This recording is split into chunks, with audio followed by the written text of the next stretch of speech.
안녕하십니까. 예, 제가 돌아왔습니다. 오늘은 무슨 얘기를 할 거냐면, 하나님의 생각과 나의 생각이 완전히 달랐던 이야기에 대해서 간증을 해보도록 하겠습니다.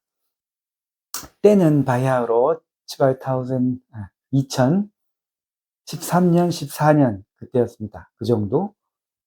제가 2003년도에 독일에 왔으니까 거의 10년 정도 독일에 있었을 텐데, 독일에 학생으로 왔기 때문에 항상 1년, 2년마다 보통은, 학교에서, 대학에서 공부를 하면 2년마다 보통은, 어, 외국인청에 가서 도장을 받아야 됩니다. 그 비줌을 연장을 해야 됩니다. 2년 더, 2년 더 이렇게 공부를. 근데 이게 문제가 뭐냐면, 여기서도 생각하는 게 있습니다. 보통 박사과정 같은 경우에 5년 정도는 문제가 없어요.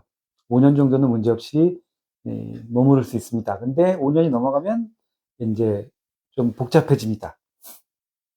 그래서 항상 5년 넘어서부터는 그 비자를 연장받을 때 항상 박사과정 지도교수, 슈퍼바이저, 독터 파트한테 가서 종이를 받아야 됩니다. 이 사람은 내 제자인데 박사 논문 끝내려면 1년이 더 필요하다, 2년이 더 필요하다 이런 걸 써줍니다. 그걸 가지고 다른 서류랑 같이 외국인청에 가서 연장을 합니다. 그러면 1년을 주든지 2년을 주든지 이런 식으로 해서 그때 2013년, 14년 요때는 언제냐면 제가 거의 이 10년을 독일에 있었으니까 그 당시에 그중에서 8년, 7년을 박사과정을 했던 때입니다.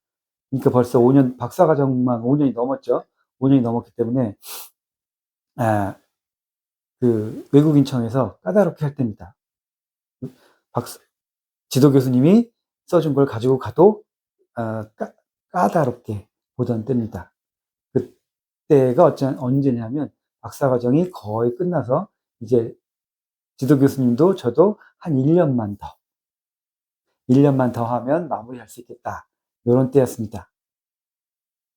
그 당시에 저는 유학생이었고 선생님께 말씀드리기는 선교를 하러 간다고 하고 독일에 왔고, 독일에 오기 위해서는 그 방편이, 독일에서 선교를 돕고 선교를 하기 위해선 그 방편이 학교를 다니는 거였습니다. 그래서 그렇게 하고 온 건데, 예, 처음에는 당연히 주객이 전도된 것도 있고, 자리 잡기 위해서 시간도 많이 걸리고, 이제 박사과정도 거의 끝나가는 시점이었고, 그 당시에 제가 아르바이트를 많이 하고 있었습니다. 왜냐하면 가족들이랑 같이 왔기 때문에 가족들이랑 먹고 살기 위해서, 생활하기 위해서 아르바이트를 2개, 3개 뭐 이렇게 계속 하는 상태에서 한쪽으로는 공부를 하고 한쪽으로는 섭리를 뛰고 뭐 이런 그 당시에는 멀티풍션이 됐습니다. 저한테 멀티풍션이 됐습니다. 이것 동시에 그러다가 1년 정도 박사과정 끝나려면 1년 정도 남았습니다. 그러면 모든 제가 썼던 300페이지에 달하는 박사 논문을 다시 한번 처음부터 끝까지 쫙 훑으면서 정리하고 코리기를 수정하고 뭐 틀린 거 고치고 이렇게 하면서 전체적으로 1년 동안 그 작업을 해야 됩니다. 굉장히 바쁘고 보통 그 마지막 1년은 그것만 합니다. 박사과정의 마지막 박사 논문만 쳐다보고 그것만 하기에도 시간이 바쁩니다. 그것만 집중을 해야 됩니다. 그래서 보통 마지막 1년 남았을 때는 장학금을 신청합니다. 장학금을. 그래서 1년 동안은 아무것도 안 하고 장학금 받고 그 박사 논문만 열심히 할 수 있도록 그렇게 마지막에는 그렇게 됩니다. 근데 아이고 빨리 해야겠네요. 2013년, 14년은 어떤 해였냐면 그렇게 1년 남아서 저도 박사 장학금을 신청해야 되겠다라는 생각과 동시에 교회에 SN 교회에 여러 가지 사항들이 있으면서 선생님이 저에게 편지를 주셨습니다. 이제부터 네가 목회해라. 한 줄. 이제부터 네가 해라. 그걸 딱 받고 안 그래도 바쁜데 제 생각은 뭐였냐면 지금 제 생각을 설명드리겠습니다. 선생님이 하라고 하시니까 지금은 목회를 해야 되는데 박사 과정도 이제 1년 정도 남았는데 이걸 같이 해야 되네. 원래는 한 가지만 하기도 힘든데 근데 돈까지 벌어야 되네? 그럼 이건 안 되겠다. 하나님이 뭔가 나에게 방법을 주시겠지. 그러면서 장학금 신청하면 장학금 주시겠구나. 그러면 장학금 받으면서 아르바이트 3개, 2개, 3개 하던 건 안 하고 이제 목회하고 마지막 논문 정리하는 것만 하면 되겠구나. 그러라고 이렇게 하시는구나. 하고 할렐루야 하고 교수님한테 가서 장학금 신청하고 싶어. 그러니까 교수님이 당연하다는 듯이 원래 마지막 1년은 장학금 받으면서 하니까 사정도 어렵고 그런 거 다 아시니까 장학금 신청해 주셨습니다. 그래서 저는 당연히 될 줄 알았습니다. 장학금 받고 이렇게 될 줄 알았습니다. 그것이 저의 생각이었습니다. 장학금 받으면서 목회하면서 갑자기 목회하라고 하시죠. 목회도 하면서 마지막 논문 정리를 하는 것. 이게 이제 제 생각이었습니다. 이렇게 해주시겠구나. 그래서 이제 아르바이트도 속으로는 이제 그만둘 생각을 하면서, 장학금을 신청하고, 장학금도 흔쾌히 내가 추천서를 써주고, 다른 교수한테 부탁해서 2명의 추천서가 이렇게 올라가면 장학금 받을 수 있을 거야. 낙관적으로 말씀해 주셔서, 그럼 다 장학금을 받는 것다. 그러고 있었습니다. 그게 제 생각이었습니다. 그런데 9월 4일, 그해 9월 4일 제 생일입니다. 교수님이 저를 보고 오라는 겁니다. 9월 4일, 내 생일날 장학금이라는 생일 선물을 주시는구나. 그리고 룰루랄라 하나님을 믿어 의심치 않고 이게 뜻이라는 것을 믿어 의심치 않고 교수님께 룰루랄라 하고 갔습니다. 교수님이 미안하다는 거야. 장학금이 거절당했대요. 보통 자기가 추천서를 써주면 되게 길게 1장 반을 써주셨거든요. 써주면 되는데 자기도 이해가 안 된다는 거야. 왜 안 되는지 미안하다는 거예요. 그래서 저도 충격을 먹고 알았다고 하고 집에 들어오면서 굉장히 실망을 하면서 막 기도도 하고 이게 어떻게 된 건가. 내가 생각했던 게 완전히 무너졌네. 그까지 장학금 원래 나만 달라는 것도 아니고 특별한 것도 아니고 보통 1년 정도는 마지막 1년 정도는 다 받는데 왜 나한테 이걸 안 주셨을까 하나님. 그러면서 그 당시에는 제가 생각하고 기대했던 것들이 와르르 무너지면서 목회도 하고 보통은 마지막 1년은 박사 논문만 하는 그거를 같이 하면서 아르바이트도 같이 병행해서 돈을 벌어야 되는 그런 상황에 처했습니다. 그래서 다른 방법이 있나요? 그렇게 살았습니다. 참 어려웠어요. 왜냐하면 목회하는 것도 쉬운 게 아니고 왜 조건 쌓느라고 노방도 매일 나가야 되지. 새벽에 그 당시에는 한시기도 했잖아요. 한시기도도 해야지. 새벽 4시쯤에 3시 4시쯤에 일어나서 새벽 기도도 해줘야지. 그 다음에 좀 자고 일어나서 학교를 가거나 아르바이트를 하고 가거나 밤에 늦게 들어와서 1시에 기도하러 갔다가 그 당시에 빌린 교회 가서 또 돌아오고 이런 식으로 하루에 막 몇 시간 못 자는 생활을 거의 2년 정도 했습니다. 그렇게 막 힘들게 살았어요. 그러면서도 아르바이트에서 돈 벌어야 되지. 그러면서 이거 틈만 나면 써야 되지. 그래서 너무너무 힘든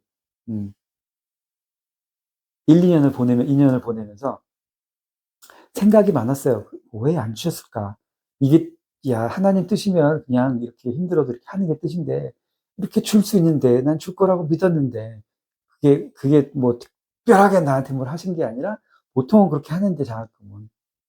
그래서 한편으로는 조금 서운한 마음도 있지만, 음, 말씀드린 것처럼 하나님의 생각과 제 생각이 다르잖아요.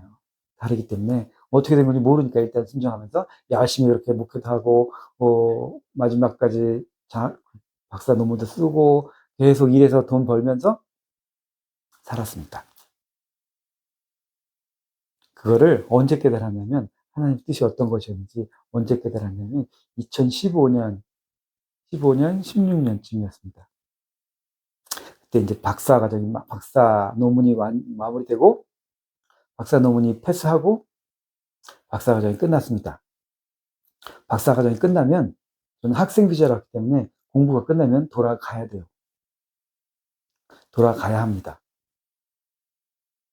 근데 박사 과정 끝나고 비자를 연장하러 가야 될 때가 됐는데 비자 연장을 못하면 돌아가야죠, 한국에. 끝났으니까.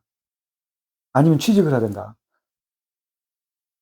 근데 뭐 그 당시에 취직할 것도 아니고 신학한 걸로 독일 교회에 취직한다는 건 정말 힘듭니다. 왜냐하면 거긴 공무원이기 때문에 독일은 교회에서 일하는 사람들이 거의 공무원이라고 보시면 됩니다.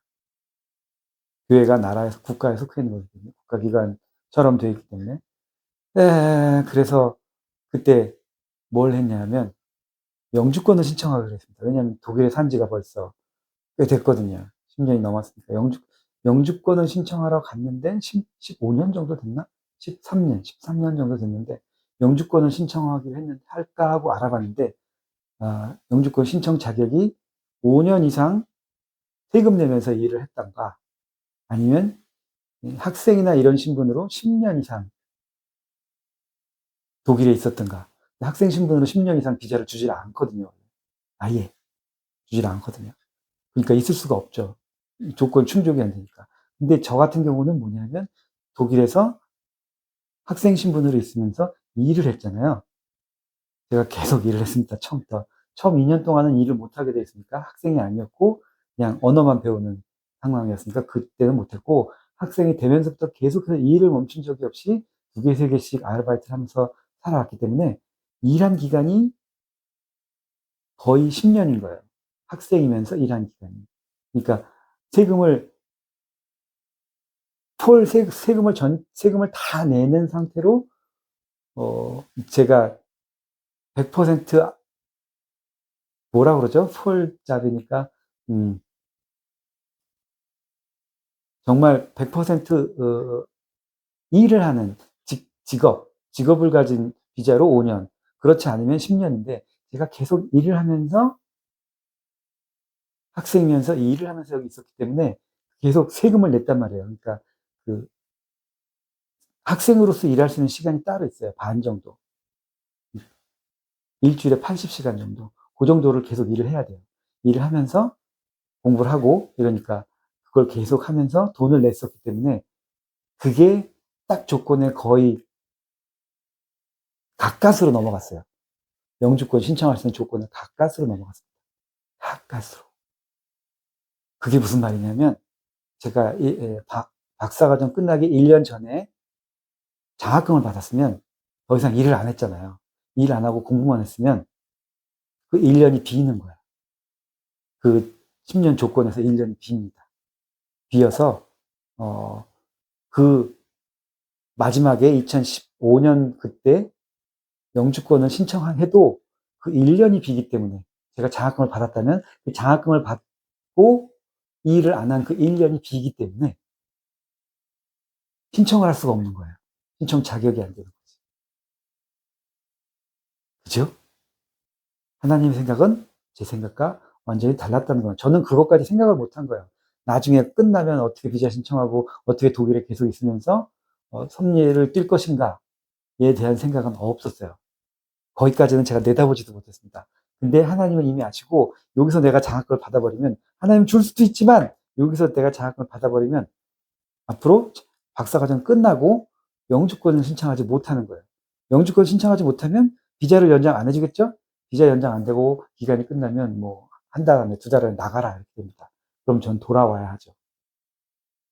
그럼 독일에서 하나님의 일을 할 수가 없겠죠. 뭐 한국에서 또 하면 되겠지만 일단 목표는 선생님께 말씀드리기는 독일에서 섭리를 돕고 싶다. 섭리 뛰고 싶다. 선교사로 일을 하려고 온 거니까 계속 있어야 되는데 저는 장학금 왜 난 힘들고 어렵고 근데 장학금을 안 주나 목회까지 하라고 하시면서 그렇게 생각했던 게 제 생각인데 하나님 생각은 너 지금 장학금 받으면 나중에 영주권이고 뭐고 안 되고 한국으로 돌아가야 돼 라는 거였답니다. 그래서 하나님의 생각과 제 생각, 나의 생각은 다르다. 뭐 좀 하나님이 안 도와주는 것 같고 힘든 거 어려운 게 있어도 하나님이 또 하나님의 뜻이 있으려니 내가 그것까지 알면 좋겠지만 모를 수도 있으니 하나님의 뜻은 또 다른 곳에 있을 수 있으니 때가 되면 또 알게 되리라 하고 같이 가면 나중에 그때가 되면 하나님이 이래서 그렇게 하셨구나 라는 것을 깨닫는 날이 옵니다. 네, 이렇게 해서 첫 번째 하나님의 뜻과 하나님의 생각과 나의 생각이 달랐던 굉장히 많습니다. 원래는.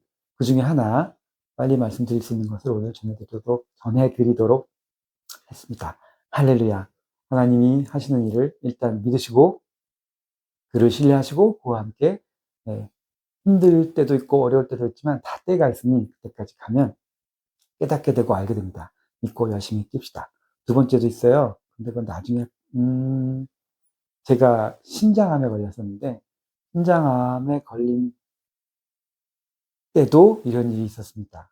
목회를 하다가 교회가 잘 되고 있었어요. 막 이미 2배 반, 뭐 이렇게, 예, 교회가 커지면서 잘 되고 있었는데, 예, 새로운 교육자를 선생님이 보내주시면서 갑자기, 예, 같이 하라고 하시면서, 어, 왜 그러지? 왜냐하면 그렇게 되고 나서 점점 안 좋아졌거든요. 안 좋아지면서 저도 나중에는 도저히 안 돼서 빠지면서 이렇게 교회가 지금은 유야무야 되는 상황이 있었는데 그때 만약에 그렇게 안 되고 그냥 제가 열심히 그때처럼 막 하루에 한두 시간 자면서 계속 목회를 했었다라면 저도 아찔합니다. 어떻게 됐을지. 왜냐하면 아팠는데 전 모르고 있었으니까. 암이 자라고 있었는데 전 모르고 있었으니까. 그 당시엔 서운할 수도 있습니다. 왜? 난 모르니까. 몰랐으니까. 근데 나중에는 그것 때문에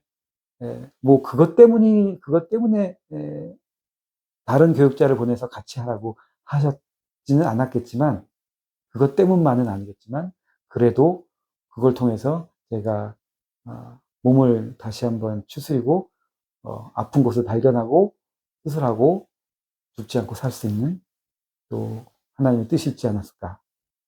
하나님의 생각은 항상 우리 생각과 다르지만, 하나님의 뜻과 하나님의 생각을 따르면서 믿고 따르면서 열심히 가면 사랑하면서 가면 나중엔 또 다 알게 된다는 거 아니겠습니까? 이렇게 오늘 하나님의 생각과 내 생각이 달랐던 간증을 말씀드렸습니다. 감사합니다. 감사합니다.